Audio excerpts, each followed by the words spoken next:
All right. All right. Your boy's back. Welcome to Real Estate Lunchbox. I'm your host, Leon Duncan. I'm a real estate agent, real estate broker, real estate investor, last 18 years. Yeah. Man, I tell you. I'm sitting back and I'm doing this show today, and I was a little bit reluctant to do this. I didn't feel like it this morning, man. I didn't. And, actually, I was good up until a certain point. I was sitting back, getting ready for the show. Then I had to change my approach because I end up seeing this comeback by Cory Holcomb for Anton Daniels. And I wasn't planning on starting there, but I'm going to start there because um, the thing with this, man, this kind of shows me how much the culture is really trash. All right.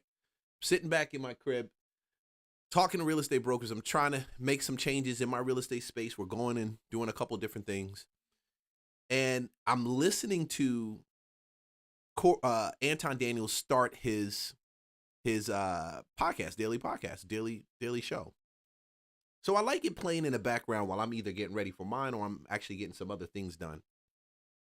And I wanted to change this setup and take my headphones off, so I had to run a couple tests. So as I sit back and I'm listening, I'm wondering why does cat sound like this? So what is he talking about? What's up with the wife? What's up with the daughter? What do you mean?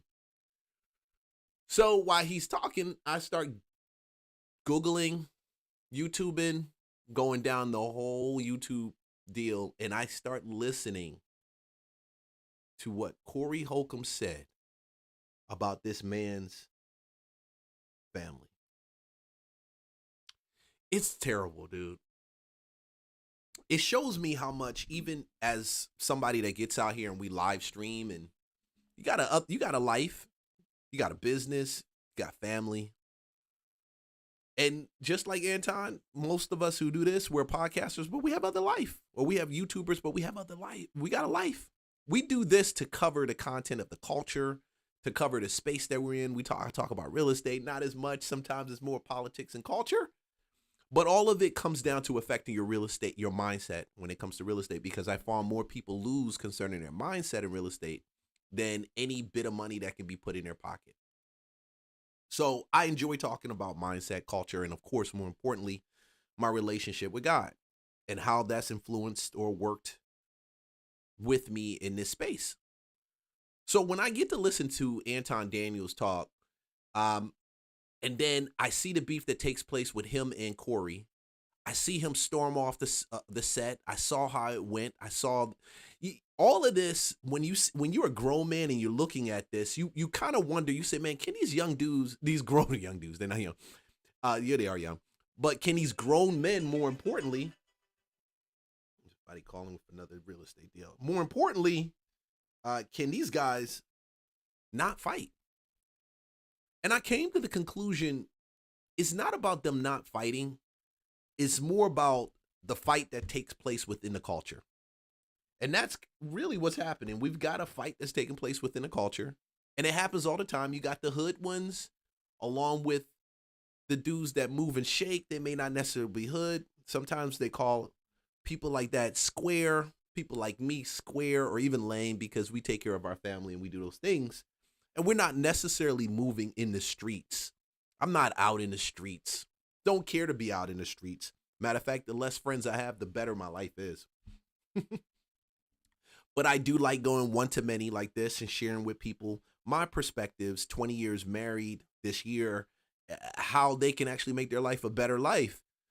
Ups and downs, different things like that. When I heard how Cory Holcomb actually got down on his guy's wife and children, his wife and kid, I thought it was the most lamest, weakest thing I've ever seen, bro. But it does tell me why when people say the culture's trash and you need people to actually speak up about the culture. I've always said you can speak up as much as you want, but if the culture doesn't want to change, the culture is not going to change. But we do this largely because somewhere along the line, we do have people that we believe when you speak and you speak, they will hear what you have to say and they'll make changes. That's how you influence people. That's how you build the culture. That's how you become better that's how you help the people. That's how you can give back what God has already given to you. But this character right here, this guy is a different beast, but I understand it. See, he's a comedian. He's a clown. He does clown shit. That's what clowns do. They bring people down. They tear them. They rip them down. They don't add any value to the culture. And what's even worse is when you have a clown that doesn't admit that anything that he says or does is wrong. And he goes after everybody or anybody to cover his insecurities and inferiorities. But I'm not going to go back and forth on this too long. I want you to hear what this guy had to say. And you leave a comment. You tell me what the people that think people that wear glasses are smart are the dumbest people in the world. They put a man on TV, Dr. Fauci. This man had on glasses. Everybody thought he knew what he was talking about, and they did what he said. He gone with the money and everything. But the motherfuckers like me who was looking at Dr. Fauci like, man, fuck that motherfucker. We always the ones who they treat us like we don't know what we doing. We know what we doing. You can't come to me with no script about you got to do this if you want to spell it every time if a man in your face. I know it. It was broken down in a lot of ways. Only thing I didn't like when people was like, he woke up on me. I don't walk up on men. But if you're not a man, I'll walk up on you. So if you speaking up like somebody did something wrong, it's because you got inadequacies. Because I ain't walk up on you. When I watched this, I saw Cory Holcomb get out of his chair and walk up on Anton. Didn't necessarily have to do it like that. He could have stayed seated and had a very poshed, eloquent, cool debate, disagreements. But when you're dealing with the culture of it's not Negroes, the old YN, the old N, the ONs. We call them ONs. You call them ONs? Because you got YNs. Why not call them ONs? When you're dealing with the mindset of that reprobate, backward mindset, where it's hood and it's dirty and I'm going to get dirty and troll you as much as, because I don't have any limits, this is what you get. You get people that start talking about people's family. I walked up on that peon and will walk up on him again, but I know I'll never see him again face to face. I ain't gonna never see him. No. We asked why his plan didn't work. You know why his plan didn't work? And I've told y'all before. I'm a chosen soldier of God. His plan didn't work. He didn't have the courage to make his plan work. All he had to do when I was right there, say I sucked dick again. He didn't have the courage to follow through with his plan. Yep. He's a chosen soldier of God. That's what Cory calls himself. Bitches with more courage than him. I got a bitch who was talking to me crazy. Shut your bitch ass up, Cory. I was like, hey, don't say that. Shut your bitch. I said, say bitch ass again. She said, shut your bitch ass up, nigga. After we wiped her lip off from what was dripping out of it, we was fucking again. And I told her, I can't really be around you no more because I can't control you. You crazy. See, this is the reason I'm only going to do part of this. I'm going to try not to do this whole piece because he just cusses too much. And when he's cussing, you know, YouTube, I always got to say, there's a lot of cuss words in there, and it does affect ads. And we do this to share with you, and we make money off the ads. That's how we do it, okay? In this case, I'm going to try to get right to the point of his conversation. And so first thing I think he talks about is Mika. So he gets Mika on here. She wanted to make herself known. Somebody else who's chasing attention. I want to go ahead and address the whole Cory Holcomb situation. All right. The whole Cory Holcomb incident. Now, 2 weeks ago, I was told that I was going to go on the 5150 show. And I was excited. All right. I was excited about going on the 5150 show. Last Tuesday, I got on the plane to go from DC to LA. I got to the 5150 studios at about 8 p.m. Pacific time. I met Cory Holcomb. I was introduced to him. He shook my hand. Then about, I want to say 5 minutes before the actual show started, I was told, I can't go on the show. I said, okay, cool. Then I was told that I could sit on the set, but I have to sit off camera. I said, okay, cool. And that's where I sat for the entire duration of the show. Now, the show starts, and as you know, what happened, because it went viral. All right, so if you guys want to see all of that, you can go watch it. It's everywhere. All right. But with all that being said, as that's going on, when it becomes abundantly clear that it's time to go, myself and security go ahead and start to leave. When I get to the door, as I'm going out, I hear Cory Holcomb say, yeah, leave with your security and your bitch. And I'm not gonna lie, I was shocked. Because it's very unfortunate that I would be called the B word. Because I had such a positive outlook and a positive take on 5150 and Cory Holcomb. Last year here in DC, I literally went to a Cory Holcomb show. So when I found out I was going on 5150, I was like, oh, this is exciting because I just went to see a show. And now I'm having this experience. So it was very unfortunate. Not only that, I hear explain the bitch and this bitch on my show. See, I don't care. Y'all can make Cory Holcomb or any of these guys who talk like that and deal with women like that. Y'all can pretend to make them seem like good people. They're not good people. Cory doesn't add value to anything in the culture. Cory adds humor, and he adds humor in culture, but a lot of times he's not funny. Most of the time he's not funny.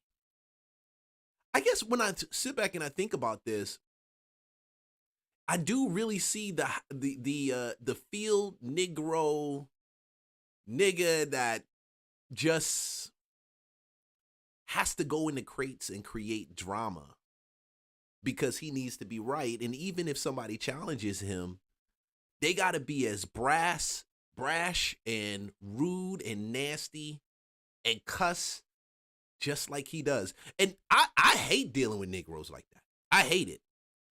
Dudes that are like that, I tend to just let them just be and they don't need to be in my circle. My life doesn't depend, and my success doesn't depend on that. And I would say people like that, regardless of whatever they put on, how they present themselves, you got to get away from those guys. And I don't know what Anton was thinking about going on that show, knowing that he was like that he gets dirty and he will get down dirty after the fact. Anton said what he had to say, which I thought was very, very like me and you, like we going back and forth. This is between me and you. I get personal. You got we already on a personal level.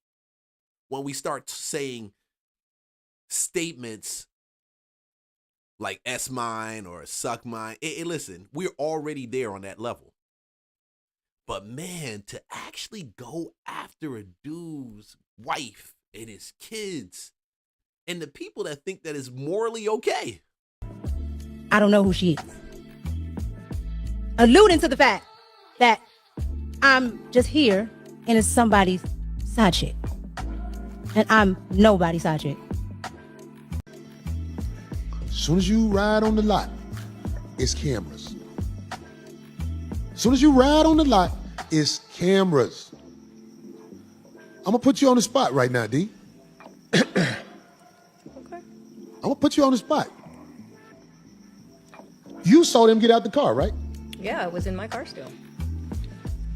What did you observe when they got out the car about their energy together?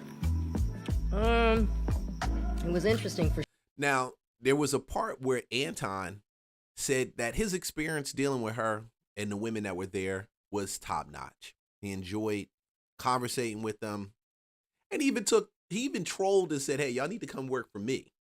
So I thought that wasn't too low. I thought that was just normal. Dudes go back and forth. That's cool. But you can obviously see right here where her loyalties lie. But as he's talking, look at her facial expression. It's very interesting. sure because, you know, to me, if you're walking up on somebody new, you freely introduce the whole crew. Right. And I walked right up to him and he said, oh, Miss Darlene or Miss D, whatever he said, gave me a handshake, what have you. Said, I'm not a handshaker, I'm a hugger. So we hugged. I introduced myself to the security guard. She was already walking towards the door. And it's not like he stopped her to say, and I thought, to me, I don't know. That's just very strange where it's like, The well, wait fact a that she second. got out the car and just ran right inside and went with him. Well, she wasn't near him, yeah, but she was walking more towards the door with him. So I don't know. I just find that very odd because, okay. And then when I came in, I wanted to go up to her and introduce her. And I had already heard the stuff going on because Phil had made it clear. He said, hey, because he said, I don't know how that happened. Phil knows, but that where he mentioned something about the seats or a seat or something about her being on the show. Hey, Phil, I ain't expect you to say this. What happened with, because you told me. He made it. You seem- told me when I walked in the door and I was looking like, Like, this what? pussy motherfucker might not be on the show. He didn't ask. Yeah, you said. What happened with him? He said something about her being on the show, and I said, did you talk to Cory about that? And he was like, no. So I told him, that's probably not going to happen. Yeah, man. he did. He said, Can they hear Phil? Cory rarely puts anybody on his show, period. This is all talk. Okay, all so this, talk. if she got any common sense, she should know this a cake ass nigga. If she got any common sense, she should know, oh, you a fuck boy. You told me I was plugged to be. This is why we have ghetto ass black people. And this is why we have black people that are trying to aspire and come up. To actually go after this guy and actually say, oh, he's he's punk, puss, and call him out with all these different things that you are saying. We clearly saw how Cory Holcomb acted in the heat of the moment. We saw him get up. We saw his yelling and his screaming. We saw his response. Now we're hearing from him in the background of what he was thinking in the whole situation. Why invite him over to the show to begin with? Why even entertain it? Why even put you guys together? This is either some foul internet type of drama meant to drive ratings and you guys are talking about it in the back. But if you truly feel this way, like this is how you feel, why not clip him? Sometimes the math doesn't add up when I'm looking at it because you got one guy, Anton, who has 1 million plus followers on one of his channels. He's got probably 500,000 on the other one. Then you got Cory Holcomb, who has 450,000, 500. These are all great numbers. These are great. When you hear this, you will say, man, this is a great following that Anton has, and you'll see Cory has people. But why bring him on the show to begin with? To get up there and to act more ghetto and show people that you're just hood for no reason because people disagree with you and you disagree with what they say and now you want to get physical and violent? Because if he would have actually punched Anton for saying, well, say it one more time, and you know the remark I'm talking about, which I'm not going to repeat. But if he would have actually did that, what would have happened to Cory Holcomb? Cory Holcomb would have probably caught a case because you did it on TV. And then what you would have heard from Cory's camp and people like that is, oh, you got to be a punk, you got to be a mark, and you got to call the cops or you got to sue me. Real niggas don't do that. Nah, man. The street rules that a lot of black men try to abide by, nobody cares about those rules. Those rules don't make, even in the sense of the 48 laws of power, those rules still don't make any type of sense. Those are the rules that keep black men in prison, makes it easier for them to go to prison, catch cases, and in some cases lose their life. I can't support, and I would, even after I've watched Cory Holcomb's show, I still can't support Cory Holcomb. Every now and then you'll get a clown move and a funny gesture and a joke, but you'll get uncontrolled emotion. So, but Cory goes further. He goes further. Come on the show. Because I believe he told her that. I believe he thought he had bargaining chips with a nigga. He didn't have no bargaining chips. No, she can't come on the show. I don't know nothing about that. Just like he faked, like when he was on the phone. I told you, I come to do your podcast in person and woo, but real right after the show, he on there with Gooch and Yuck them on the phone. Some Zoom shit. No, you mean where he said he doesn't really go on other people's shows. Right. Like physically, not by he said Zoom. he's got to come. But he right on the show with What? I didn't even know that. Yeah, he was on the show with Yuck and No, he said that from now on he's going on to people's show live, being there in person, and will no longer do it via stream or Zoom. Now, to me, that is something that's necessary. That's true. I can see on Anton's caliber. I think it creates for a better experience. It does. And in this case right here, we already saw it created for a bunch of this internet drama that's taking place, bro. Gooch, and I forgot the other brother name. But you know, guys who be up here at the Coin Academy. I'm like, I thought he said he didn't do that. Yeah. But back on the brawl. So it was really sitting in my head. I'm like, oh, this is bitch. Boy, you use your paper to fuck bitches you would normally never be around. Now, let's talk real talk. I think every person who does that, who has money, does that. And that's an assumption. He's assuming that. There's no evidence to actually show it, but these are statements that you're putting out there. Guys who have money, who have millions of dollars, who are very influential, I've seen them throw their weight around when it comes to not just their presence in a room, but also with women. And it's up to women to kind of navigate that situation. Do I believe Anton does that? I don't know. But I do know that Cory probably does it. And Cory, I think later in the video, admits to doing that.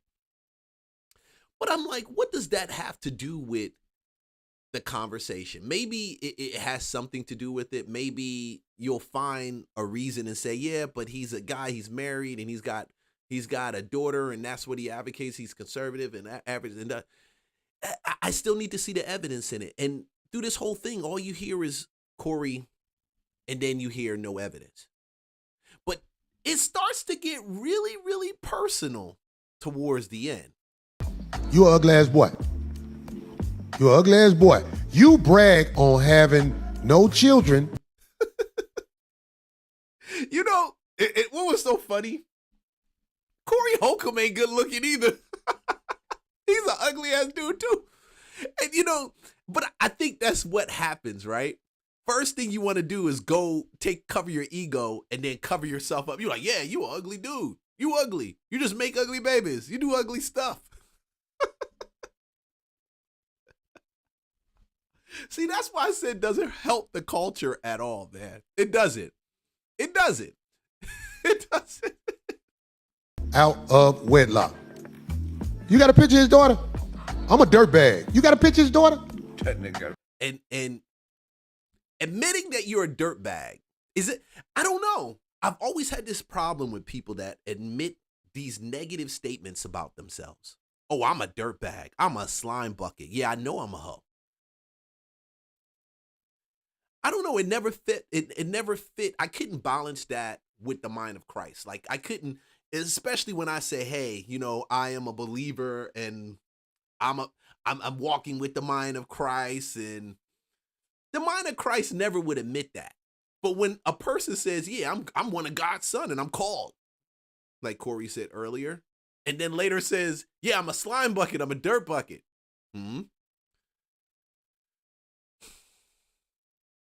I mean, even Paul, Apostle Paul, who knew he had done so many foul things to Christians, and he said he was the least among all the apostles, still never counted himself as the murderer and dirtbag that he truly was. Yeah, he truly was. He only looked at himself with the mind of Christ. And I think I wasn't intending on really saying this, but I guess this has got it. And I'm going to just say it. This is a live stream. We don't do it. He always referred to himself within the parameters of what God thought about him. Because we got enough people that hate on us. They see you aspire to do something different that they don't do. They dislike it. They already calling you names. They already calling you all of this. Why do you turn around and call yourself this? See, when I say a good example for the culture or helping this is what I mean. When I say the culture can be trash or is trash, this is what I mean. Because that mindset just duplicates itself. And then you have people that are striving to get real estate, build wealth, grow their family. How can you do that and then also think of yourself in a negative context? And there'll be a bunch of people that rally behind him and say, yeah, I'm with Cory. Yeah, Anton's a sap. Anton's this, da-da-da. But I sit back and I say, you got a podcast, you got a YouTuber who has 1 million followers, and he comes to your show, and you have half the amount of followers that he has, okay? And you've been in the space. You figure you've been in movies, you've been in comedy shows, you've been all this place. You should have a bunch of subscribers. People say, I love Cory Holcomb. I'm going to follow him. But you don't get that. You get a YouTuber with probably triple the amount of what followers that he has on his channel. And you take the time to get into an argument with this guy. And I think who wins most? Does Cory win or does Anton win? I would say right now that Cory, if Anton continues to go and responds back, the only person that's winning in this situation would be Cory Holcomb. It's like the David and Goliath type of deal. Nobody talks about David. Nobody talks about Goliath. He got his head cut off. They only talk about David, the smaller one. And in essence, Cory really isn't the smaller one. His name, you go to most black family homes and, we talk comedy. He comes up, not in my top 10, but he's there somewhere in the 20, 25. Yeah, you say you hating on him, you biased. I am. So what? I like Dave Chappelle. He's a funny cat. I just haven't found anything funny out about Cory. Probably funny looking, funny acting, who knows? But, I'm just a small YouTuber saying my piece. But at the end of the day, is that like the pot calling the kettle black in a literal sense? This motherfucker bragged on not having no children out of wedlock. What happened to you? You crazy. Bro. That's the broad. Y'all can get the broad off. That's his daughter. This man said he ain't got no children out of wedlock. And I see, the culture will attack you on the good things you say. I have no children out of wedlock. Oh, well, so what? Because that's his insecurity. That he's seeing that as a perversion. It's just like when I told people, I said, man, yo, shoot, I met my wife. I ain't sleep with women, I think 3 to 5 years before I met my wife. Oh, you ain't sleep. You think you better than everybody else. Oh, yeah, we had a bunch of blue balls, didn't we? But 20 years later, same woman. This is the problem with the culture. We laugh at the things that really we need to and we should aspire to have in our lives and the life of our children. But no, we get on YouTube, we post videos, and we laugh at Negroes like this. We say you have one child, or you say you don't have any children out of wedlock. You must be a clown. You must be a phony. You must be. And then we wonder why we don't go anywhere. We wonder why we still deal with a lot of the challenges, or a lot of the culture still deals with a lot of the brainwashing and the emotional damage. And then you take this guy's daughter and your wife, and who I haven't heard anything from Anton talk about any personal.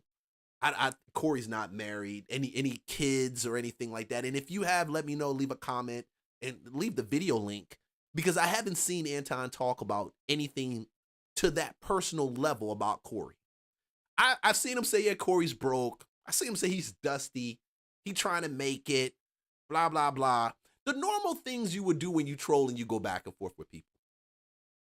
But he never dragged his family into it. And he knows he's a slime bucket doing it.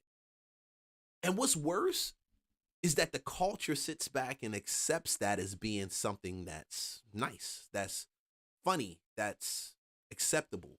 Nobody calls them out on that. Nobody says that. I thought for the last, even during mob times and mob days, you could hit the other mobsters, even gangbang. It was a point, I don't know what gangs, it was a point growing up. Gangs, they kept it between themselves. I knew growing up. They didn't involve the children, the wives of all of that. It wasn't until,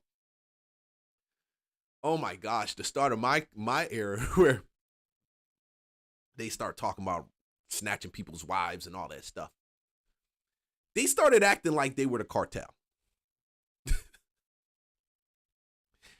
Man, I tell you, this is interesting. This is crazy. Nigga. That's Cool Mo's daughter. That's who? Not Cool Mo D, Cool Mo daughter. That's the air up there, nigga. Look, nigga, let me tell you something. Don't make no more kids, nigga. That bitch gonna be buying pussy like you after a while. If you Now, check out her face. She's looking at it. He over there laughing. I guess I can't wrap my mind around how a black man can actually do that to another black man, even when we disagree on political issues and stances. And we may even disagree on how slavery and how we see each other and our perception of each other in society, because that's really what it's coming down to.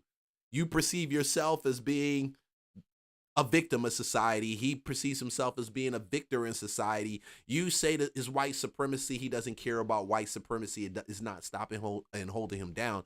And we still get to this place where these guys will go back, I mean, over perception, how they see themselves in society. You drag a guy's wife and daughter on because of that. Crazy. don't know, nigga, don't ever brag on no motherfucking what you ain't got. Don't nobody want no kids with you, nigga. Don't nobody want no kids with you. Your prime years. I guess I'm still trying to get back. I'm still trying to figure why. Like, why you going there? Why? You was a scammer, nigga. You was doing scams. Now that you older and found a way to manipulate, get dude off the screen. Get dude off the screen, man. Who the fuck is that, nigga? Foul. Just foul, bro. Just foul. Just foul. Just foul. Who motherfucking made that story sound like she wanted to sound. I got to town Tuesday. Did you get to town Tuesday? Or was you in Vegas with him? I don't know. So he goes on, and I guess I was looking for some level of context or something that he actually put. It's really just dirtbag conversation. It's really like, I'm gonna put you on the show. That nigga ain't got no power up here. He ain't got nothing to do. The only power he had was to run his mouth. That's all he did. Run his mouth. When a man challenged him, he bagged down. So, and that's the culture. If you challenge me and you get in my face, if I don't get physical and violent with you, then you a sucker. And some people who train to actually fight and use violence as an actual tool, I sit back and I wonder why people think it's cool to use violence as a standard or an actual tool when they don't realize what is actually for, to protect it really at its core. So now you become a punk because you don't want to turn around and get in that. But is it really Anton the punk, or is it really the dude that's talking about your kids? Because I'm like this. I looked at this and I said, damn, dude, does this mean anytime you get into a podcasting conversation or YouTube disagreement, people are going to pull up your kids and pull up your... I'm like, Lord, I don't know if I want to talk to them anymore about anything that was safe. I'd rather keep all of my tools and my jewels to myself. But isn't that selfish? I mean, you let somebody like him make you go to a place of being selfish because of his insecurities, his inferiorities, his low numbers. We can learn from this. We can learn that, and I keep saying this,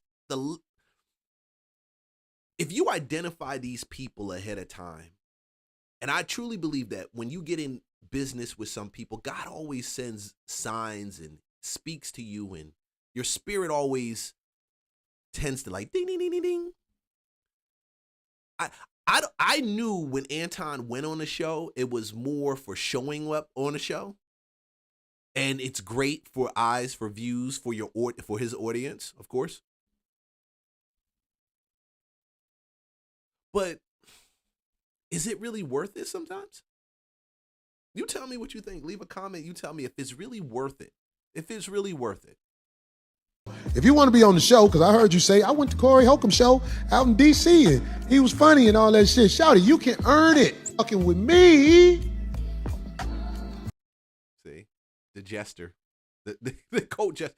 So Cory goes further, and I'm going to stop it right here. I'm not even going to say anything else about the next portion, which he starts talking about his wife and getting into all of that, because it's clear right now, and we see it, that we will always have people in the culture that will gravitate towards the most negative and lamest things and people. I think it's just necessary for them to go through the phase and then come out. Because we all listen to some people, and then after a while, we got finished listening to them, and after some time listening, we're like, well, this is a bunch of BS.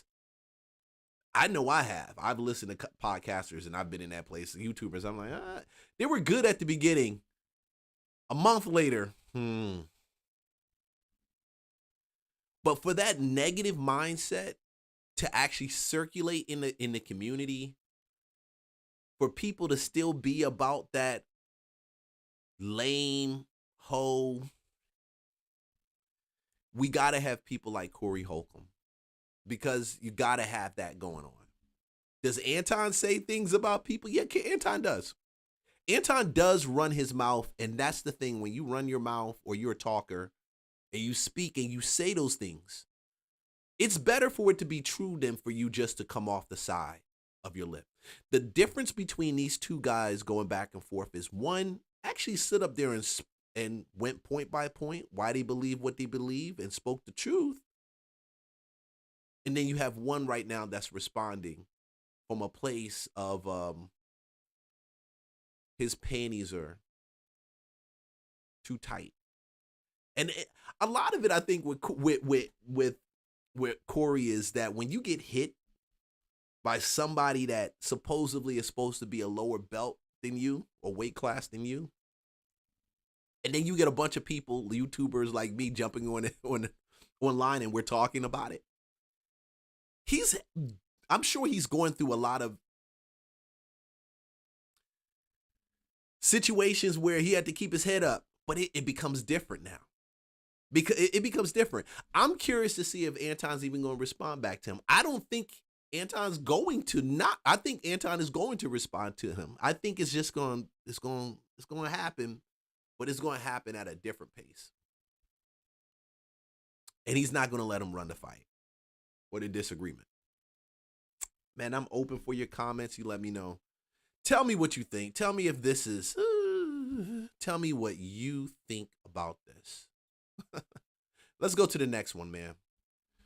Donald Trump, he gets out here and he's going to let you know that these are paid protesters, which I knew they were paid. And these are just some of the more recent ones that we have, and I can show you some of the people. Vicious, many of them murderers. These are all out of Minnesota, just Minnesota. I say, why don't you talk about that more? Because people don't know. Do you want to live with these people? International murder. These are people that they're apprehended and either put in jails in their country from where they came, and the countries respect us, and so they actually put them there. In the old days, they didn't respect our country. Biden wouldn't do this because he let them all in. You know, if you didn't have open border policies of Biden, none of this, all of the time that we spend talking about Minnesota and everything else, most of them are coming from out of the country. And it's been caused by a previous administration. Look at this, one after one. Boy, these are rough characters. These are all criminal, illegal aliens that, in many cases, they're murderers, they're drug lords, drug dealers. They're the mentally insane. There's some of them who are brutal killers. They're mentally insane. They're killers, but they're insane. These are just in Minnesota. California, it's worse. In other states, it's worse. No, Minnesota, the crime is incredible. The financial crimes are incredible. And the problem is because of the agitators and insurrectionists, whatever you want, troublemakers, but they're paid agitators and insurrectionists. Nobody talks about the fact that $19 billion at a minimum is missing in Minnesota, given to a lot. So this is my thing. I'm gonna tell you my thing about this. I don't think he's wrong. I don't think he's wrong at all. I think what we're dealing with is a honey hole, a fraud honey hole. And the more you talk about it, it's diverted. It goes from being fraud to now ICE is here and they're taking citizens and they're taking people who are naturalized citizens or people who are in our community away. Meant to take your attention off of the fraud that's there. And when you find out that these people are paid people, you kind of got to scratch your head and you got to think, why do you bring in paid protesters? In my opinion, is just to protect. It's to protect your fraud. It's to protect what you have going on. So now you'll get people on the internet, you'll get people Facebook, all these people, and they go back and forth. And it's always Trump is the enemy. Trump. Nowhere do I hear anybody talking about, hey, we need to hold these people accountable for the fraud. I think they totally forget that Obama did the same thing. He deported them in record amounts. During his administration, the fraud in Minnesota was brought to attention, and guess what? It disappears. Degree by Somalians. They've taken it. Somalians, can you imagine? And they don't do it. A lot of very low IQ people, they don't do it. Other people work it out, and they get them money, and they go out and buy Mercedes-Benzes, and they come from here, they have no money. They never had money. They never had a life. They never had a government. They never had a country, because there's basically no country. Somalia is not even a country. They don't have anything that resembles a country. And if it is a country, it's considered just about the worst in the world. They come here and they become rich and they don't have a job. I was told that Ilhan Omar is worth $30 million. She never had a job. She's a crooked congressman. So here's another one. And I have, oh, by the way, we just took out, these are all what ICE is doing. And it's a dangerous job. These are rough people. Weapons. This one here is very bad.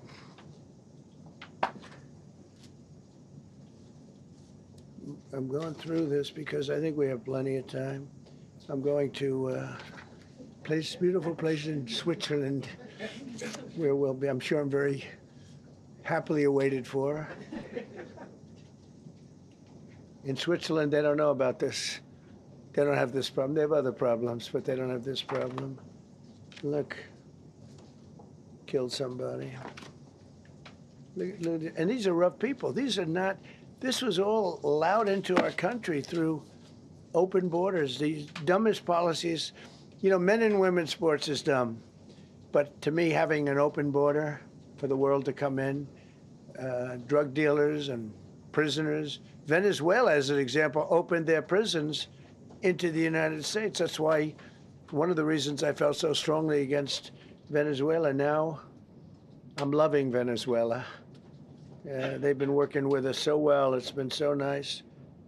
and an unbelievably nice woman also did a very incredible thing, as you know, a few days ago. We're talking to her, and maybe we can get her involved in some way. I'd love to be able to do that. Maria, maybe we can do that. But we're dealing with the people and the president and all of the people in Venezuela, and we've been doing great. The oil company. So we got paid chaos, and I think the paid chaos is there to make everybody talk about the paid chaos and distract you from the fraud portion of the chaos. Because the people causing the chaos will never admit that there's fraud there. They will only take that as an attack against the people that they know. Only take that as an attack against their community. And you know, I sat back and I started thinking about this more in depth, and I'm wondering how people feel that actually live there. No, I'm not even gonna go into that. But it's curious to me. I am curious about that. And what I started finding out is that most people, there's a lot of conservatives who live in Minnesota, Minneapolis, that live out there, and they don't agree with the chaos, with the protest that's taking place. They do know that there needs to be something done, and everybody needs to work together to get to that point. But the problem is, when I look at it, that same fraud that's there has been there for the last 10, 15 years. When I pull up videos, you can go to YouTube and see it. You'll see videos of them taking suitcases of money over to Somalia. Damn. Boy, I tell you, bro. And it just keeps going. It just keeps going. So one of the key things I've been curious about is how did Ilhan Omar make as much money as she makes? And this is something that nobody's talking about. You don't hear that on the left. They pointed to Donald Trump, and I get it. Donald Trump is not the most lovable guy to like. You feel like he's he's the king, and he's going to do whatever he wants to do when he wants to do it. The only reason I can kind of say he's got to continue doing what he's doing is because I saw how they tied him up the first run. See, the first run, he couldn't get too much done. He didn't have the House. He didn't have the Senate. Then it flip-flopped. And then you got constantly bombarded by the press, bombarded by the press, bombarded by the press. Let's get him out of there. Years later, we find out that Trump was right about this. He was right about there being that the borders are open with alternative motives, and we see it. Now, instead of having some type of change to our immigration policy, but there's no change. Nobody's sitting down and having that conversation of how can we work together to change our immigration policy. No.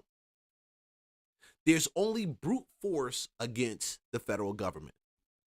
But these people that are in play, you got to realize, part of me, I'm a little leery also about the Republican side to the right. I'm going to tell you, because I personally believe they shouldn't have had subpoenas by now. They should have had some hard evidence presented to the DOJ and say, now we're just not going to, we got a warrant for their arrest. Because we can boldly see that they've been playing with federal money and they know where it's been going to illegals that live here, and they've totally ignored it. Totally ignored it. But we haven't gotten that yet. So I got to say, who's playing who and what game is actually being played? Because everybody, this is the problem with everybody. When you get to that place and you're a politician, and why do you think these guys strive? I don't think they strive to be political giants because they just really want to do the best for their community. I don't personally believe that. That's my personal opinion. I believe you have a small amount that actually do that, but it's very small. Most of them will get in that position with the objective of actually making money, like getting bank. And I believe we saw that again with Nancy Pelosi making $177 million, working. I don't know who works for the government 38 years and they come out like $177 million in profit. And when you call it out, and you talk about it, they say, oh, it's Trump. What about Trump? I get this a couple dummies that always say, well, what about Trump? No matter what you say, what about Trump? What about Trump? What did Trump do? Did Trump do that? Did Trump do that? They'll never jump out, never have a conversation, never have a debate. It'll always be, what about Trump? Somebody's got to point out the issues. It doesn't mean when you point it out, you're the bad guy.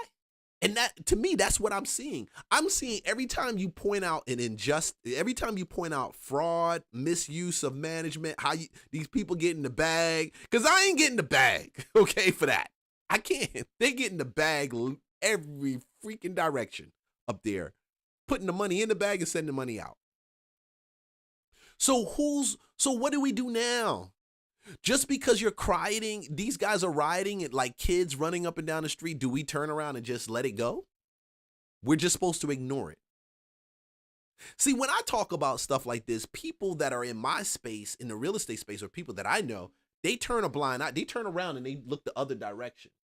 They don't want to actually talk about it, because what a lot of the public doesn't know is that you've got so many loan programs that are available from some of these lenders for people who don't even have social securities, who aren't citizens. So the real estate agents are making the bag. You heard what they said. Did you see the statistic? Foreign money in the United States, the market's slowing down, part of it because the foreign money isn't funneling in like it was in NYC or in Atlanta and Cali, because it's a lot of friction right now. It can't easily move like it was able to do before. So they'll ignore me. When I talk about it, it's like you're the pink elephant in the room. They just totally going to ignore it. Even when it streams, they don't say anything. I'll get probably one that'll call me and start talking about something related to something like that. And it's like, I sit back and think about this all day. I don't think about this all day. At the end of the day, I'm going to honestly tell you, I'm going to get my bag. I don't have to break the law, do anything crazy to do it. I don't got to move to Minnesota to do it. None of that crazy stuff. You can get a bag without even messing with the government's money. There's so many loopholes and so many opportunities in your tax bills to actually do that, building a business and building that out. So why do you now get all tight when someone starts talking about this?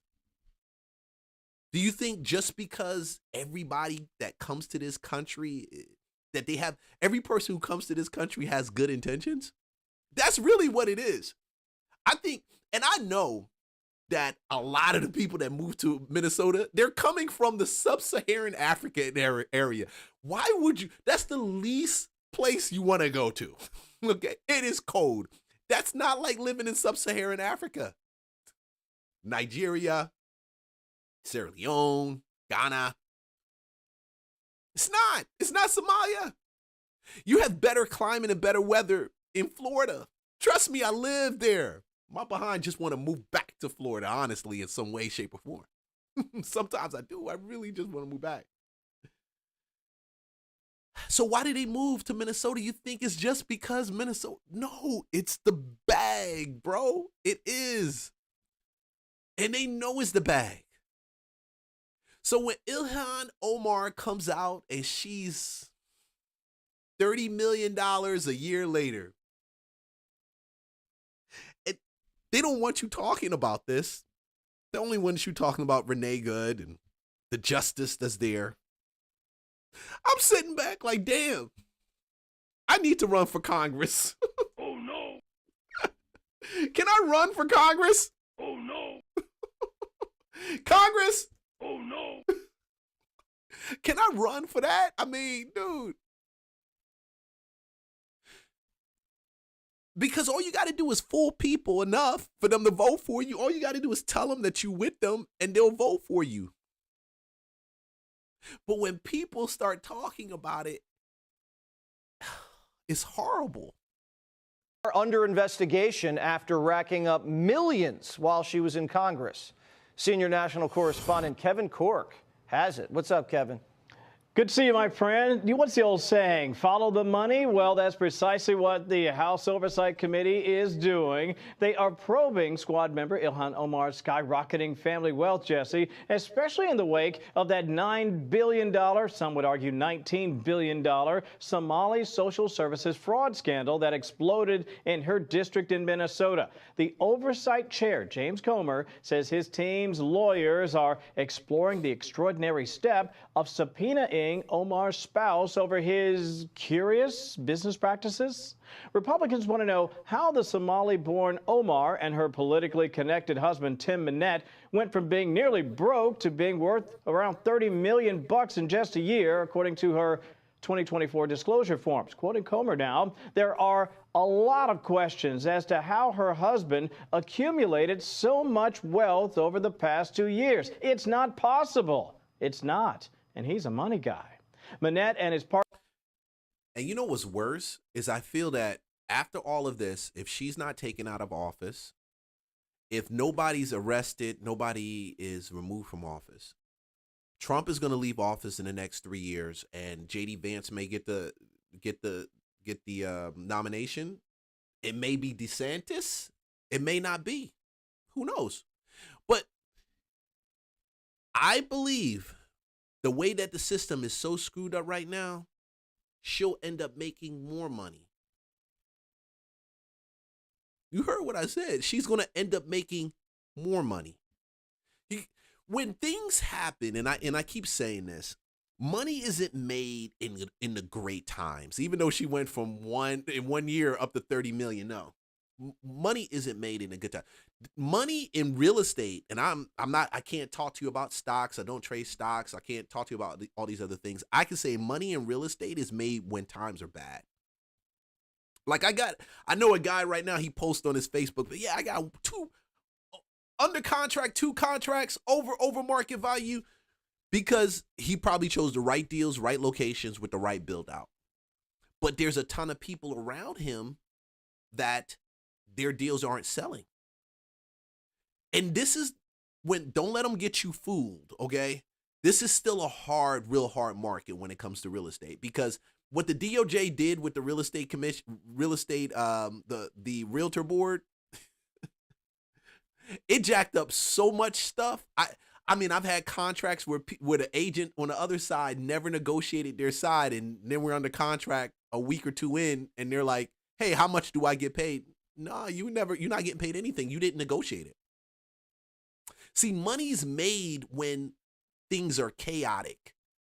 That's why I say he's right. You got to follow the money. You got to follow money and find out where this money is going. More importantly, during this time, dude, you got to realize that these bad, chaotic situations are only going to enhance the pockets of the people that they're talking about. I personally believe that. Yeah, Trump is going to make more money as a president, but when he's done his presidency. But let's be for real, every president has done that. Let's even be more for real. They get speaking engagements where they $150,000 to speak. There is something going on in there. And when people say it and we talk about it, we're just not saying it just to say it. Because they're not going to be held accountable. Because the same nonprofits that are supposedly on the side of justice, they're getting a check too. They're getting a check too. They're getting a check from their party and from their side. I'm becoming more and more less enchanted with the political right side and left side. There is some shit going on the right that they really got to hold this left accountable to. They really got this. They got to stop fighting, and they got to turn around and put some charges up against these people, because only thing that's going to happen is at the end of it, somebody's going to walk away with a bag. They're just going to walk away with a bag. They're going to walk away with a bag. People will hate people who are marketers and get out there and promote themselves, and they're always in a place of having to deliver what they create, and they put it out there, and sometimes the market says, oh, this is great. Sometimes the market says this is bad. We don't like it, and they get rejected. The boldness to actually get out there and do that, to me, is there's no dollar amount that you can put on it. You can't.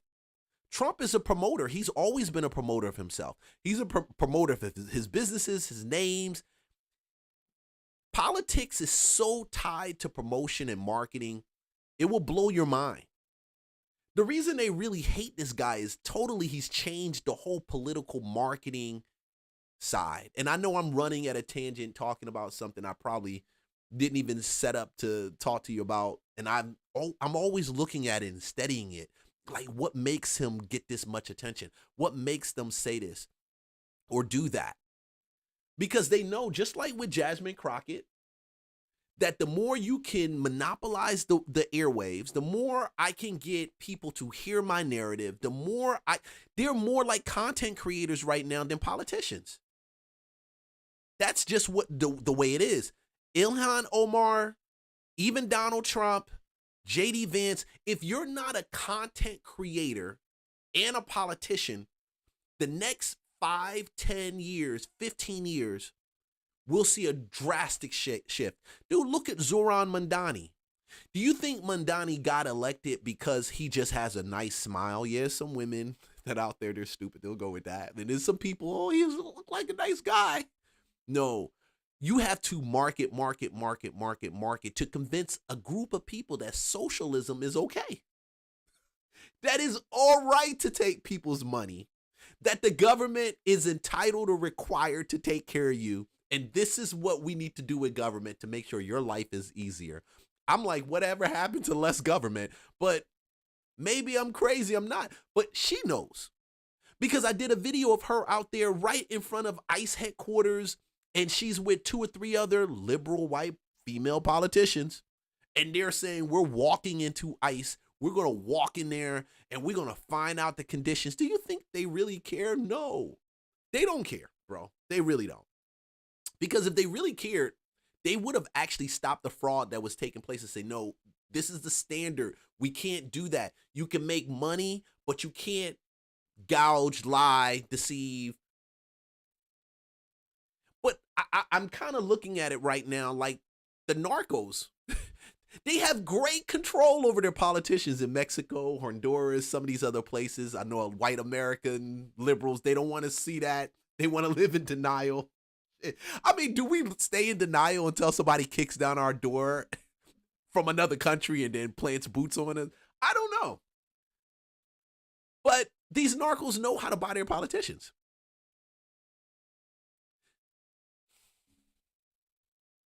Who bought her?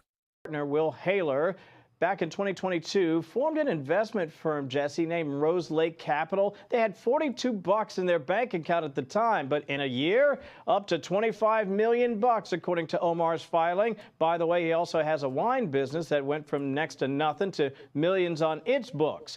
Not surprisingly, associates were so perplexed about the irregularities, they brought information and attention to the feds to, look into it. Now, for her part. Now, what I do know, and you have to realize that when you get in that place of power, of influence, you will get people that will do business with you because they know you're in that place of power. And if they know you have that position, they will do business with you. That alone will make you a ton of money. But where's that point? Will it make you 30 million? Does that mean now? And what are you exchanging for their business? Are they just buying into your company? To me, it's easy to make a company that is I think one of her husband's company, he's like an angel investor, almost like an investor that invests in businesses and startups and stuff like that. You got to get money to do that. I personally believe once he married her, once they moved to that position, once her name is CNBC, NBC, ABC, they start reaching out to her. They reach out to her. They give her money. Deals are cut on the back end. And it shows up in their company as, and look, this is allegedly, I am just throwing it out there. To me, just knowing business, this is the most logical way that they would probably scam scam that money in. They show up and they pay him. They become an angel investor. That's the only way to kind of say, where does this money come from? Nobody protesting in Minnesota will have this conversation. They will say this is an attack against a woman of color. And man, you a black man, you should not be attacking a woman of color. My God comes before my color. My relationship with God and comes before it. Man, anyway. The Congresswoman has repeatedly, and I say defiantly, denied any wrongdoing while being also careful to criticize the ongoing probe. But, you know, sometimes they say, Jesse, the ones who yell the loudest have the most to hide. Well, innocent until proven guilty. I'm sure everything was perfectly legal. We're just checking to find out. Kevin, good to see you. Hey, Sean Hannity here. Hey. Yeah, innocent until proven guilty, that's for sure. And yeah, it may be legal, may not be legal. I don't think it's one legal thing in that whole deal. I don't think it is. Now it's going to be left to the Republicans to decide if they're really going to actually do what they say, or if they're going to get money underneath the table, or if somebody's going to come and pay them, you know? The same thing I say, even when it comes to your belief as a Christian, it's got to supersede your belief, your relationship with God. It's got to supersede even your political perspective, God. It really does. You got to look at this and realize that these people are making their money. They're making it off of the backs of Americans. They're using and weaponizing their political position to bring in bags and bags of money. How do we respond to that? I think we hold them accountable, but at the same time, what do you actually do? I'm of the belief that they're going to get their bread, so you need to learn how to get your bread too. You need to learn how to use their situations and what they're taking place. That's why we got a reaction channel. That's why we talk about this. That's why we run it up. That's why I say like, subscribe, follow.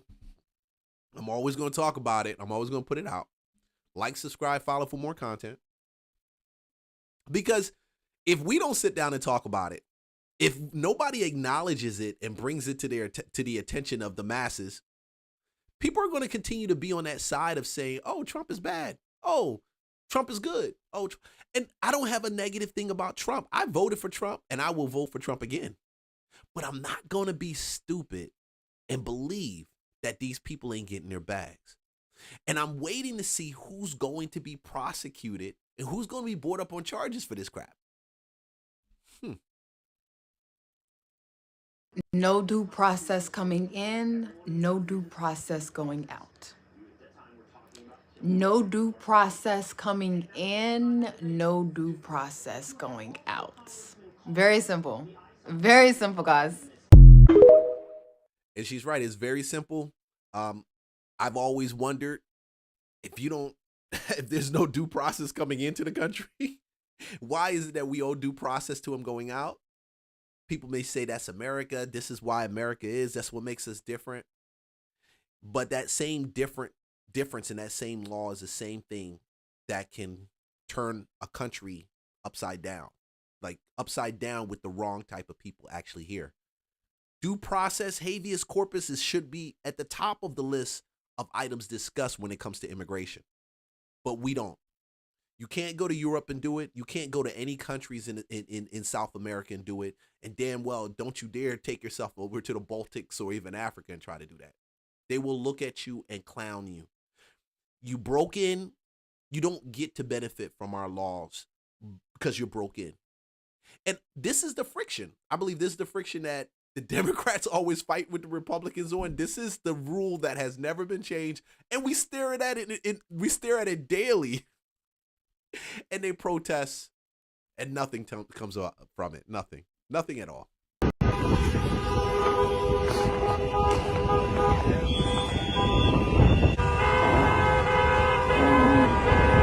You hear all the beeping?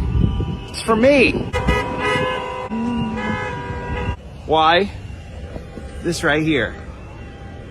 Texas plates. When you're in Minnesota with Texas plates, Everybody thinks you're ice. I'm just trying to get some food. This is what I got to deal with.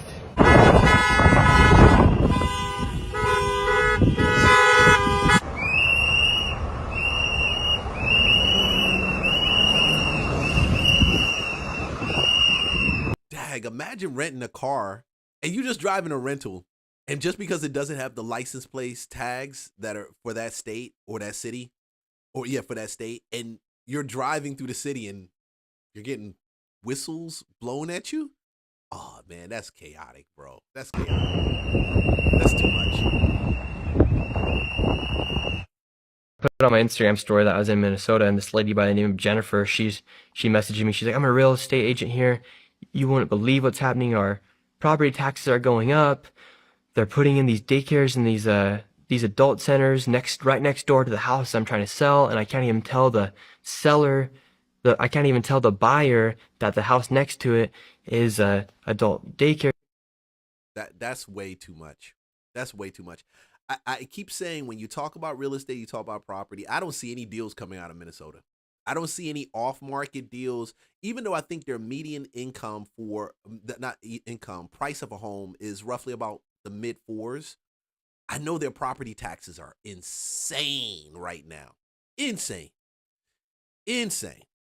But I always say, when you have Georgia, when you've got Florida, when you've got states like Tennessee, and you have an influx of people flying in from other states to move here, or they're relocating their family, I bet if I researched, you have more people moving around from real estate to real estate property in the state of Minnesota than you have people that are moving to Minnesota, unless you just batshit just want to be stopped during the day and forced to proclaim your allegiance to anti-ICE.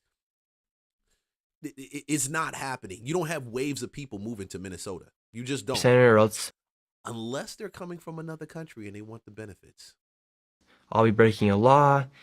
Well, breaking a law? Like, they're not able to let people know that. That's what she told me. They're not able to let people know that they're running these adult centers or these adult home health care facilities next door. Breaking a law? Yeah, like they cannot. And she's in the government, for instance, if a person is like a PDF or a predator, the state's not. It's not necessary for them to tell the neighbor next door that they're moving in, or that if that real estate agent is then selling that house, she can't tell the client who's living next door. Okay, quick tip. If you are buying a house in any neighborhood or any area, and you want to know if you have pedophiles or the crime rate, get that Crime Stopper app, get the crime app, download it to your phone. There's a couple apps out there, and those apps, we used to use it when we were looking to sell security systems in areas. I mean, it was a great hack. But it would actually tell you if you're buying or even going to rent in that area, which I think women should actually do this more than anything else. You'll know if there's a pedophile. You'll know the most recent crimes. They track these things, okay?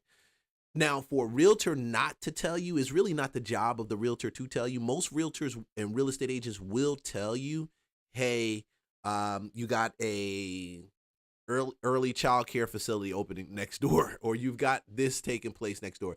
And honestly, as a real estate agent, I would probably say check your app and see if there's any pedophiles that are out here, you know, as opposed to telling you there's a pedophile down the street. I would say check your app, because I know I checked the app and I saw it. So if I lead you there, then you can actually find it. But you shouldn't be buying anything for any extended amount of time of ownership. 5, 6, I think the average years for a person staying in a home right now is 5 to 6 years or 7 years. You shouldn't be making any of those purchases without knowing the layout of the land when it comes to crime and pedophiles, because it's getting more and more crazy. It's getting more and more crazy. Holy shit. And their property taxes have gone up a ton too in Minnesota. Like, there's a lot, like the corruption's really bad. They're just collecting checks from the government. Shit.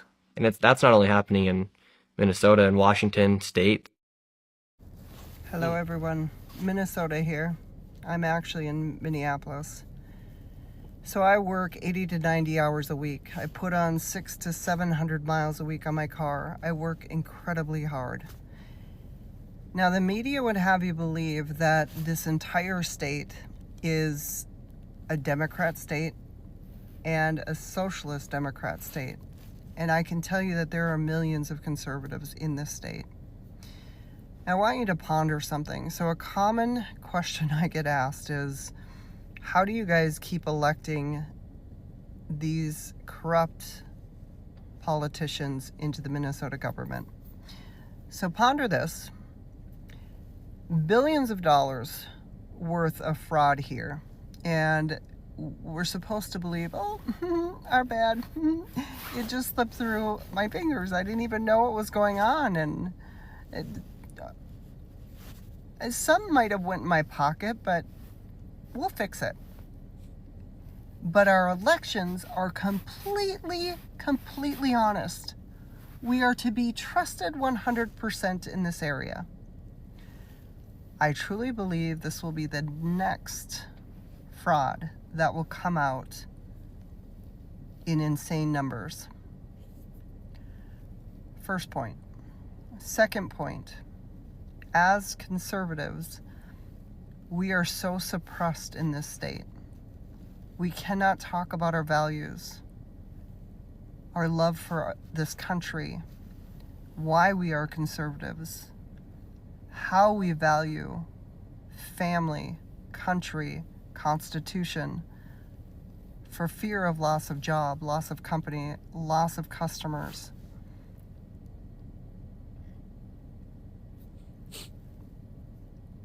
Oh, and by the way, now you need to strap up to take your family to church, because I guarantee you, with the leadership that we have here in Minnesota, that issue is going to get way worse. Which I have no problem protecting my family in that way, and there are millions of us that feel the same way. But can I tell you, I am tired. I feel utterly betrayed, and I am tired. So here's my request from you guys. Will you please pray for Minnesota? Pray. Yeah, Minnesota's definitely in need of a lot of prayer right now. When you run up in churches and you're trying to get the pastor to admit, I guess, that he's an ICE agent or he works for ICE on the side, and you're totally disrupting their worship. The whole country, I know I'm sitting back and I'm looking at this, and honestly, I'm like, damn, I got to cover this, because this is, when I cover this and I share it. Yeah. I do want people to actually know what's going on, but it's crazy. I've never witnessed anything like this before. I've never seen anything like this before. I've never, and I sit back and I'm wondering, why won't they run in a mosque and do the same thing, or a synagogue? I think the effects would be different, because the belief is that Christians are just supposed to just take it, bro. It's no different than the thing with Cory Holcomb and Anton. Cory laughs at the fact that Anton proclaims that he's Christian and so forth, and they're like, you don't look like Christian, you don't do this. Man. So I guess he can trample over him and say whatever he wants to say. But it's a very strange time. Very strange time. Especially when you got this clown rolling up interviewing people in churches. This is an operation that is secret, that they invited folks out. This is Operation Pull Up, more of a clandestine operation. We show up somewhere, they don't expect us to come there, and then we disrupt business as usual. So right now. So they show up, and she already told you, we bring chaos, we disrupt everything. Now it's kind of mayhem. We're not part of the activists, but we're here just reporting on them. Did they explain to you why they're here? They did not. They said that there is someone here in Easterwood. See, the mistake is he said he's not part of the activists. He's just reporting on it. But if nobody invited you in and you're there with them, aren't you really part of them? I may be wrong. Leave a comment and let me know, because when you show up in a place and you're not supposed to be there, and the only people that are not supposed to be there are activists, and you're amongst those people holding a microphone and you're saying, yeah, I'm Jesus too, I love God also, don't you think they got a right to worship and to speak? Like, are they even supposed to be here, dog? Like, someone who is a member of ICE, and he's a pastor of the church. Our church had gathered for worship, which we do every Sunday. We asked them to leave, and they obviously have not left. So this is what the First Amendment is about the freedom to protest. That is not what the First Amendment about. You can protest. Why we got to protest in church, bro? And Don Lemon will proclaim, and he'll say left and right, man, there's nothing wrong with this. But to someone like me, I go to church. I love my body. Imagine that happens in your church, and you're in your church, and you're visiting a church, or this is your church you go to every day. How can you sit back and tell us that this is okay? An array of views in this church on politics of immigration. Recognize the complexity of the issue. This shows you just how divided America is. When you look at the protesters here, and then you look at the people there who are praying, and you know what was the interesting thing? If these two groups could just get together, they might figure out what to do. I don't necessarily agree with everything that's going on in the Twin Cities right now, but I don't think it's good to fight fire with fire. I think it's good to speak up. I think it's good to protest, but I think it's better to do it in a peaceful way. Yeah. This guy doesn't understand fighting fire with fire.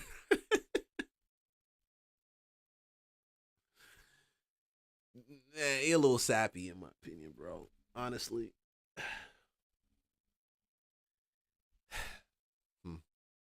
That was interesting to watch. This guy here, look, he's hugging his kid. And, you know, I imagine it's uncomfortable and traumatic for the people here. They think you lost and this didn't accomplish anything, and you went into their house, the house of the Lord. The reality is the house of the Lord is a place where love lives. It's not a place where you can have a past. You see these clowns. The house of the Lord is a place where love lives. But you break every rule and you walk into my house where God lives and where love lives, and then you say you can be there because that's where love lives.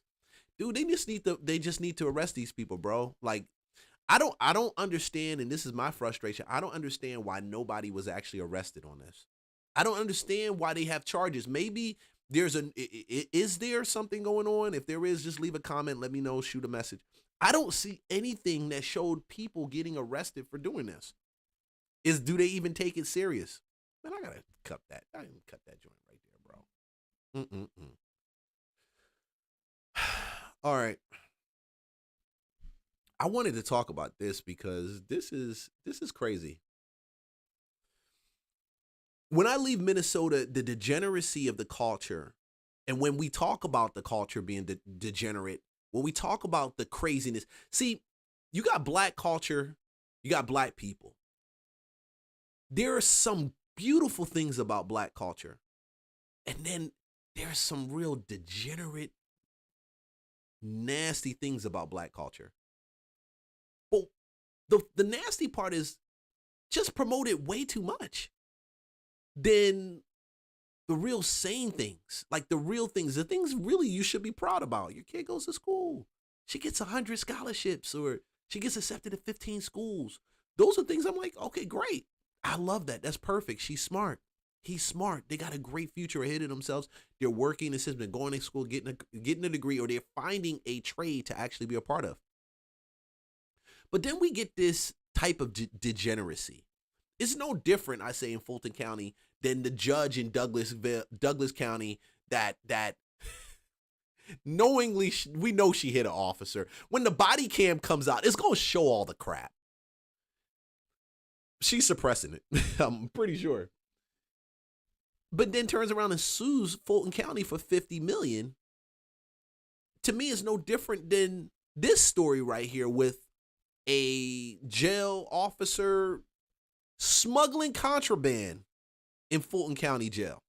A contractor who worked as a jail nurse is under arrest tonight. Investigators say she confessed to having a romantic relationship with an inmate and smuggling contraband into the Fulton County Jail.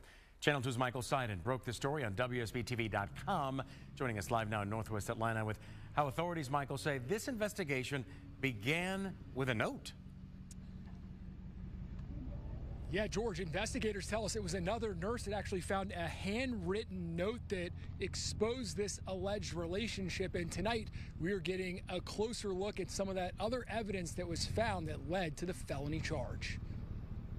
A ring, a gold chain, and a bottle of perfume. Investigators say these gifts were not just tokens of affection, but evidence of a secret romantic relationship inside the Fulton County Jail. Former nurse contractor Naomi Anthony's under arrest and charged with a felony after authorities say she confessed to having a relationship with this man, an inmate, Antoine McCrae, who's been in custody since police arrested and charged him in 2024 in connection with multiple child sex crimes. Investigators say the two met while All right, so you having a illicit relationship. That's why you're a contractor. They didn't hire you. They testing you out, and you definitely failed the test. You having that type of relationship. All the places you can go in Atlanta to get those cheeks clapped. All the places, all the men that got money that probably would have given it to her. She ain't bad looking. You know what I mean? But her mind is so twisted. See, that's why I said it's broken culture. The mind is so twisted. You're going to go to a jail in Fulton County, get involved with an inmate that harasses, that's there for messing with children. That's there for messing with the children. And you're going to get involved with him. Where are the standards, bro? Like, where are the standards at? Like, I see that with some women. They just choose the worst Negroes to actually be a part of. And I sit there and I scratch my head like, this, you choosing him to be a part of? What? And he locked up. It's not like he can get you money. He don't even got a court date even due. Who knows he's there since 2024? That Negro can't post bond. He more than likely will be there when the charges hit another couple of years. You spend time there with him? See, we got to talk about this thing because there is a twisting that happens in the mind when you talk about taking the mind of Christ and replacing it with what you got going on in your head. Because it's twisted. Your mind is twisted. Your mind is twisted. You got to be crazy, twisted, and confused to believe that this is a good idea. You got to. There's nothing that says that this is a great idea. Anthony was working inside the jail and that the alleged relationship appeared to be getting serious before her arrest. Had gone out and purchased herself and our inmate matching wedding rings. So were they planning on getting married? I have not delved into that just yet. Investigators say the case broke open when someone came across a handwritten note inside the jail. According to court documents, the note described plans to bring drugs into the facility, along with sexual activity inside a nurse's station. Authorities say the note also referenced a payment totaling $1,300 made through Cash App to Anthony. Someone noticed something irregular in terms of the nurse's behavior, in terms of how she and/or was moving. Earlier this month, investigators say they received an anonymous tip claiming Anthony was hiding marijuana on her body to avoid detection by jail scanners and using an iPhone to communicate with McCrae. When investigators questioned her, authorities say Anthony tried to hide her phone, but eventually admitted she started the relationship in October. And while we were inside the jail today, we actually saw a new security scanner that was getting ready to be installed. Just another reminder that Sheriff Labatt is not messing around when it comes to keeping contraband out of his jail. Also, that suspect, she did waive her first court appearance. A judge set her bond at $5,000. Last check, she remains behind bars. We're live. Now you behind bars and he behind bars too. Come on. Now you behind bars and he is behind bars too. Y'all both are two jailbirds. Do y'all smuggle letters to each other from the male side of the prison to the female side? Does he still want anything to do with you, or is he looking for a new person to smash that's another guard? I would say that the person who lost the most would be her. There are good men out here. You don't have to date a jailbird. You don't. Somebody that's still locked up and doesn't even know when they will ever get out. More importantly, someone that messes with children. And I don't know if she has children. Do you think that's a good idea? Women, listen, I even tell my daughter, man, we got to pick better. We got to pick good. You got to pick right. You got to, it's got to make sense for you. You got to sit back and think about this. You got to think about, don't be led by how fly. You got to think about this. Sometimes the coolest nigga ain't the one you need to be with. I'm so for real. Sometimes the one you think that is the coolest one is they cool, but they the worst. They cool to everybody, but they the worst. The worst because that cool is nothing more than a type of charisma to cover the crap. But this is Atlanta. Hey, I'm going to do this last one and I'm out of here, bro. Hold up, y'all pulled up to a church in the middle of service to yell about Renee Good because one of the pastors is an acting director of ICE? What are we doing? Be ashamed of yourselves. Each and every last one of those protesters should be charged with violating the FACE Act, which protects places of worship to practice freedom of religion without interference. They clearly interfered. The church service only lasted 20 minutes. For no reason. Also, what did all that hooting and hollering accomplish? Let me answer. Nothing. That pastor's gonna keep preaching and upholding the laws of our country by being an acting director of ICE instead of bombarding the man's place of worship. You should be applauding this man. He's saving lives. Don Lemon was all too happy in recording all the chaos in the church, and he asked the pastor, "Did you try talking to the protesters?" Are we for real? Those protesters didn't come to talk.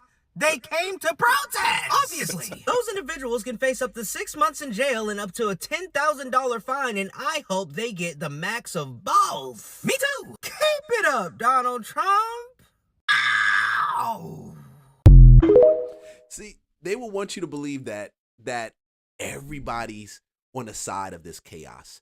Everybody is upset. Oh, why aren't you upset? Nick, bro, I ain't gonna be intimidated by you because you upset? Just because you upset don't mean my grass is gonna grow any higher. Don't mean my money's gonna grow anymore unless I got you on camera getting upset. And then I'm definitely gonna run a clip on you. We're gonna make some content about you being upset. But at the end of the day, most black people with common sense should actually see that this is crazy, prepaid lunacy. That's it. You should be able to see it. Can we just pull out of Minnesota already? I'm sick of all this protesting, riots, and all this havoc that's going on there, and literally we're so focused on it. These people do not care about their city. It was never about Renee Good. It was never about ICE. All they want to do is cause havoc and destroy the city. So let them burn. Let this city fall to the ground, and let's forget about Minnesota. This isn't the first time this happened. It's literally BLM all over again. This time, they're just doing it because they have nothing else going on. So let Minnesota go. Let's not deal with it. Take our federal agents out of there and let this place destroy itself, because I'm sick of seeing everything about it. When the organizer of the protest calls for the pastor's resignation. Yo, homeboy. Easterwood to be a pastor when he is condoning this kind of conduct. So remember, they went to the church because they don't want ICE, right? And David is supposedly over one of the head departments of ICE. So they don't feel like he should be over a department of ICE and a pastor because God wouldn't like that.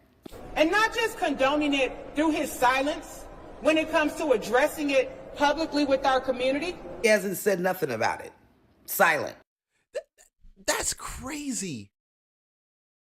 So he probably works for ICE, and so you want him to step down from being a pastor, or you're coming to the flock, to the church to protest him being his job. There is no boundaries anymore. There's none. There's no boundaries anymore. When I saw Cory Holcomb talk about Anton Davis' wife and then daughter because his panties all up in the uproar, I knew that there was no more boundaries anymore. Not for the YouTuber, not for the content creator, not for the politician. It's hands off, no gloves anymore. Because when protesters start doing this, you got to wonder, the intimidation is designed to make you shut up. Huh? Is that true? Because that's what you're trying to do. You're just trying to shut him up. You want him to step down. That's insane. Why not write him a letter? Hold on. Why the church?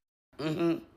But the fact that he was referenced in the lawsuit that was filed by the ACLU in December on behalf of 6 residents calling out the retaliatory and abusive tactics by ICE.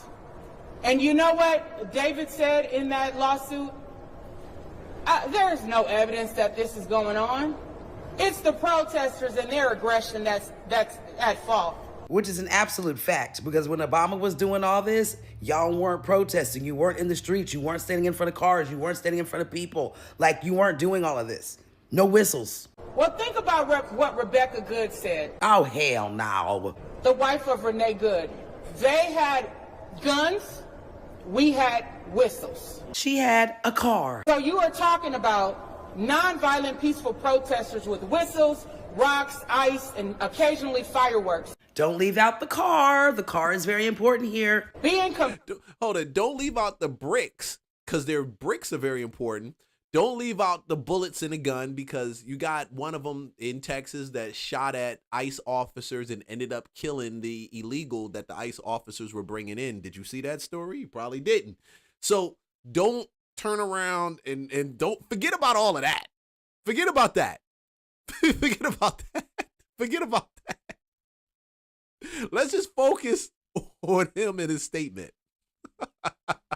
Compared to these thugs. Y'all are the thugs. Coming into our community with high-powered assault weapons. Because they're part of the government, police, and military. Who have flashbang grenades. Be lucky you didn't get what Maduro's people got, okay? Who have tear gas. Yeah, Maduro's people were like, it was so fast we didn't even see it coming. Our ears were ringing. Some of us blacked out. Whatever tech they used on Maduro and his people when they took him, it was next level shit. It just was next level. Next level. You should be happy they don't have that. And green gas, being able to unleash these military-grade weapons upon our community. Truthfully, they wouldn't have all that stuff if y'all would keep y'all asses inside and let them do their job. And instead of these issues being addressed, what do we get from the federal government? Threats of investigating those of us who were involved in a peaceful demonstration at City's Church. Absolutely, because you broke the law. You sure did, And since you're so loud about people breaking laws, you can't do it, and don't think that someone's gonna come after you. I mean, duh.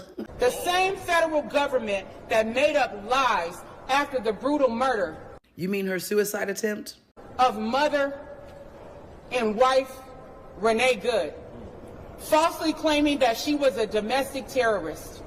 Can you show proof that she wasn't? Falsely claiming that she tried to run over ICE agent Jonathan Ross. He got the internal bleeding to prove it, okay? And she should have got out the car like you should have got out that church. How dare they? I had no idea that he had internal bleeding to prove it. I got to research that. I had no idea that he had internal bleeding. One thing I do know is I saw the angle, and that chick was speeding off at the speed of light. She forgot her partner.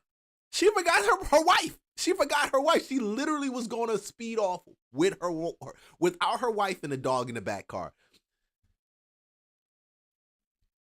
This makes for good content. This is insane. It's really insane. How dare you? Then putting out a statement that they're not going to investigate him. They are going to investigate you. On top of all of that. And what did the Vice President of the United States say, who is also a lawyer? that this man has total immunity, which is false under the law. Just mad. So these people need to be called out and they need to be held accountable. Accountable. I hope you like that word when it drives around Joe Block. For continuing to... Why don't they hold the people accountable that's been sending these suitcases of money over to Somalia? Why don't y'all do that? See, I would be on the side of saying, okay, let's look at these ICE situations that occur.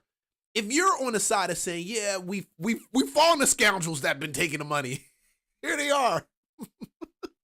If you said I found these dudes, these the ones that been robbing niggas blind and sending hundreds of millions over to Somalia. How you really have to be a dumb behind to think that that's okay.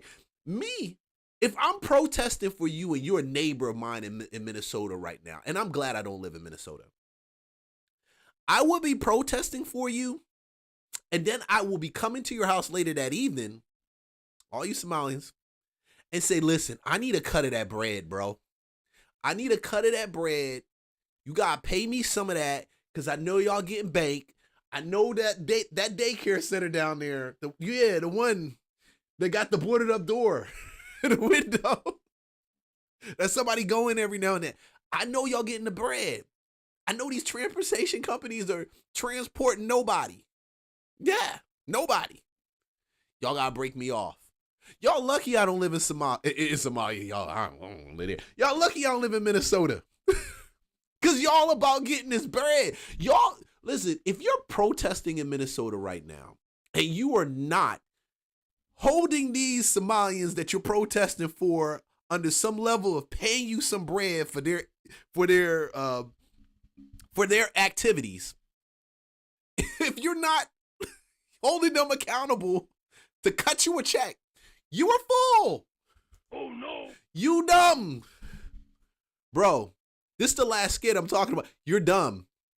Because they getting it, and they getting it hard, and you over there putting your life on the line. You facing Fed charges over running up in freaking churches and attacking ICE people. You at least need to be facing these Fed charges and getting some bread.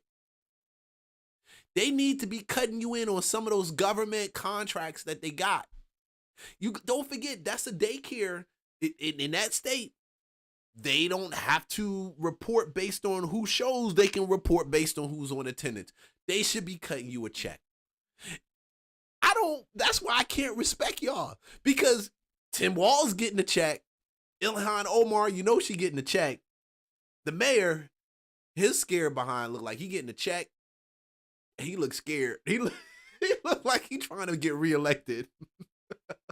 Coming out there with his beard looking like I've been handling this all night. All night I've been going back and forth handling this. And I'm doing it for our Somalian immigrant friends.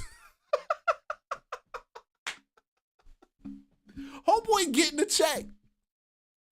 He getting a check. Your behind should be getting a check too. Assault the very people who are standing up for freedom, justice, and equality. That would be us against your ass. Think about the family of 8 that was driving in North Minneapolis on the day that the Venezuelan national was shot in the leg. See, this is what y'all love to do. You want to talk about how the baby almost got hurt and all this, but you don't want to talk about how the cop got attacked by the national and other protesters and people and hit upside the head with a shovel. You don't want to talk about that. In light of all of the abuse and harm. Yeah, they don't want to talk about that. Homeboy got hit too. He got hit pretty hard, bro. I'm like, where do we go out talking about a Venezuelan national that got shot in the leg? Niggas should be happy he didn't get 3 center mass from that cop. Because that's how they roll. They don't roll to go shoot you in the leg, honestly. It's a small limb. The reason they shoot center mass in your chest is the largest part of your body. Most of the time. Larger than your legs. So if they miss it in your leg, it can ricochet and hit somebody else, babe. You got to understand that. A foreign national you guys are over here protesting about? Being levied by ICE. If they were true to the gospel that I just referenced. But instead, what did they do? Issue a statement calling protesters lawless. There's a lot of laws being broken right now. That's the kind of gaslighting that we're dealing with here. This whole speech was gaslighting. I was trying to get to the point where you called for the dude's resignation, but you taking too long with your bullshit. So we just gonna say right now that we don't give two shits about what you think. What we do care about is the DOJ putting your ass in jail. So hurry that shit up, y'all. Let's go. If the DOJ doesn't put anybody in jail, I say the whole freaking system is crooked. I'm telling y'all, somebody got to pay. All right, guys, join me in a day of hitting ICE protests right now, okay? So we're going to go downtown right now. We're going to see what we got cooking. This is the day in the life of a left-wing radical protester. So after I brushed my teeth this morning and I had my soy latte, I got up and decided I was going to go downtown and I was going to protest and make my voice heard. I've got my pepper spray in the back. I've got a bat. I've got some explosives and some flash grenades. We're gonna show these ICE agents who's boss. And if that means laying down in front of the cars, if that means throwing flash grenades, if that means basically spitting on them, throwing tantrums and hitting them, we're gonna do it. Because there is nothing more powerful than us sticking together and sticking it to the man. I can tell you this right now, I've been waiting a long time. I'm gonna stand in front of a car. And if I have to, I'll bounce off that hood. And I'll make sure that they don't move. They're not moving those vehicles. I'm gonna obstruct traffic. All right, guys, we're here now. Wish me luck, wish me safety. You know, one of my friends is bringing his babies, you know, and we're gonna have snacks. We're gonna have some snack packs in the middle of this fight, but. I just had to play this. Oh boy, funny. I think it's all up for here for this country, and I know we're doing the right thing. Okay, I'll see you guys soon. Oh man, shoot, I'm gonna end on that note, guys. Listen. Yeah. We're in this place right now, and I am so. It's so sad. Oh shoot, you know what? I'm gonna throw this last one up in here. Yeah, let's put this in the Living in Atlanta series. I'm gonna do this last one, and I'm out. I'm definitely out of this. After this last one, I got a couple calls I gotta make. I got deals I gotta talk about. Oh man, check this out. You women have to be careful where y'all go in Atlanta to these churches. Not every pastor is the same. I'm gonna tell you again. Not every church is the same. I'm gonna tell you another time. You need to read the Bible and know that what they're telling you to do is biblical. Pastor had told me to go rub my body down in honey and rub my body down in honey and then come back and see him after I did that. Like, hold on.